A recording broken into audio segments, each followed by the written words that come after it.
So hello everybody, I'm Helena here with Agriculture for Life, and today we're going to learn all about turkeys. So I'm here with farmer Hinke, who raises turkeys right here in Alberta. So Hinke, why don't you tell us what your farm is called, where you're located? So me and my husband farm very close to Redwater, that is in Sturgeon County. Our farm is called Meant to be Agribusiness. We started this some time ago in 2012 is when we started our business. And we've made some changes and moves and shakes along the way. All right, awesome. So I think we should start with the beginning of the turkey raising process.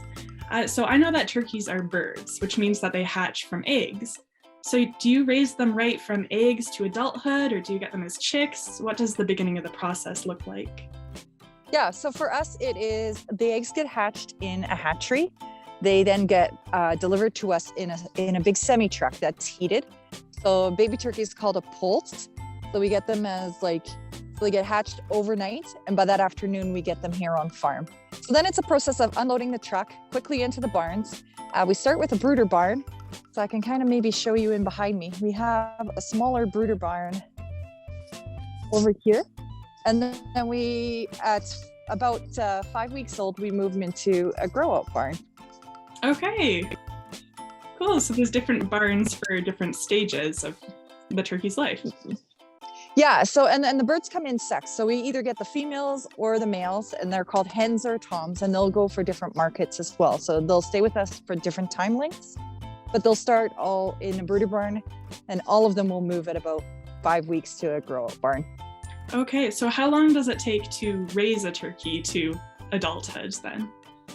So the hens would be like your full bird market, like your whole bird market, like what you would think for at Thanksgiving time, Christmas time.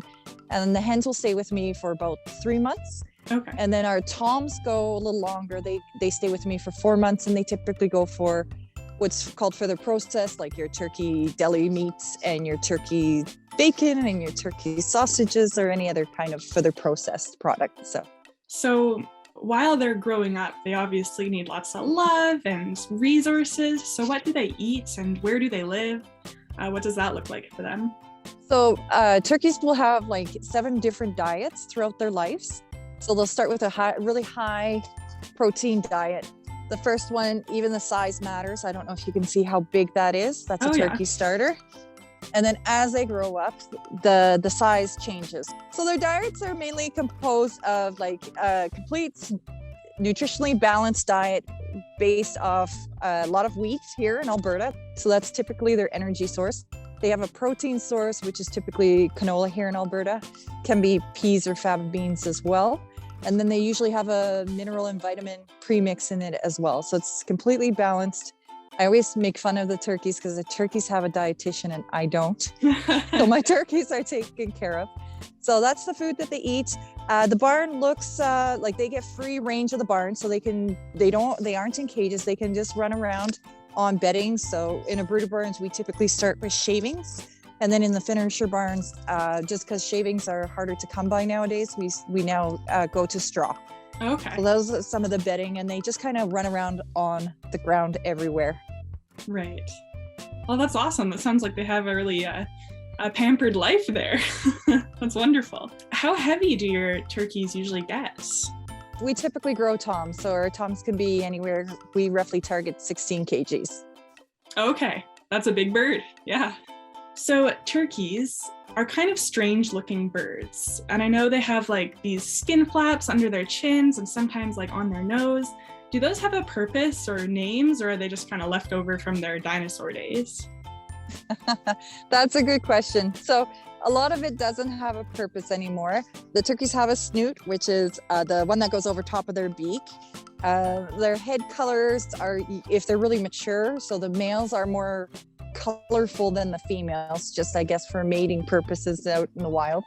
And they'll turn red or kind of bluish color if they're really agitated or if they want to challenge you, because turkeys are, they're funny birds sometimes and they want to challenge you, even though I'm not much bigger, and intimidate me.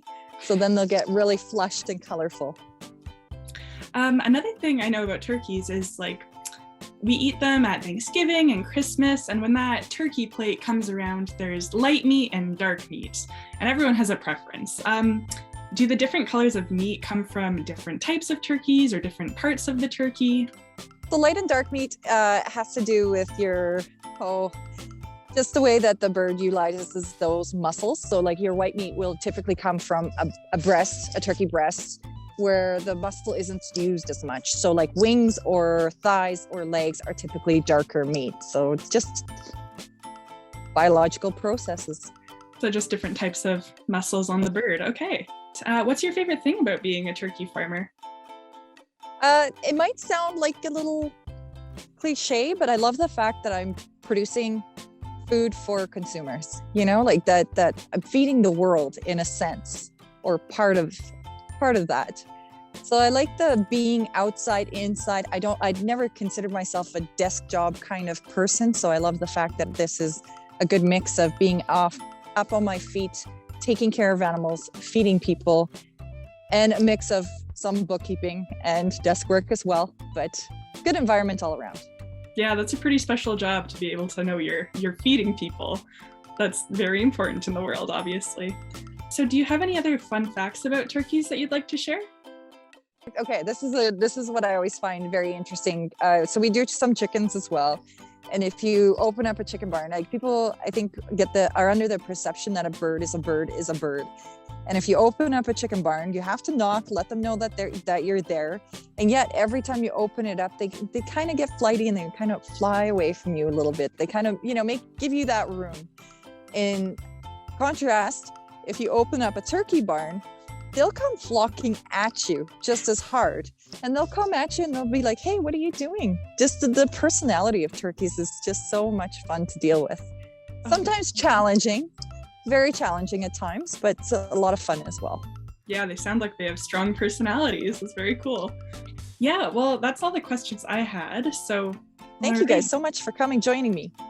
Yeah, well, thank you for having us on your farm, Hinke.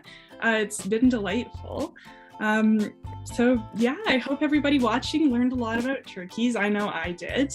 And I'll see everybody next time.